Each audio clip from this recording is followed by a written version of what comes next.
ఈ రోజున అలాంటి రాక్షస పాలన చూపించేది మీరు. డిసెంబర్ 31న అర్ధరాత్రి 1 గంట వరకు మద్యం దుకాణాలు తెరిచి ఉంచాలన్న తెలంగాణ ప్రభుత్వ నిర్ణయంపై గోష్మహల్ ఎమ్మెల్యే రాజాసింగ్ తీవ్ర ఆగ్రహాన్ని వ్యక్తం చేశారు.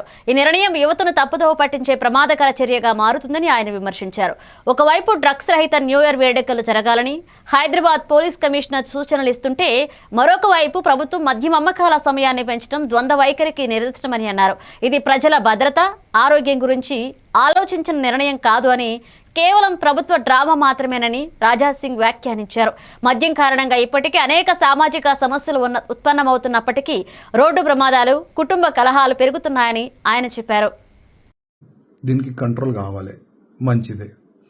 ఒకవైపు కాదు, యాక్షన్ ఉండాలి, కరెక్ట్ యాక్షన్ ఉండాలి. గతంలో డీజీపీ గారు ఒక మాట అన్నారు, రౌడీ షీట్లు సోషల్ మీడియాలో రాకూడదు. కానీ మా దగ్గర అయితే ఓపెన్ గా రౌడీ షీటర్లు స్టేట్మెంట్ ఇస్తున్నారు. ఏం చేసుకుంటారో చేసుకోండి అని ఛాలెంజ్ కూడా చేస్తున్నారు. కానీ పోలీసు నుంచి నో యాక్షన్.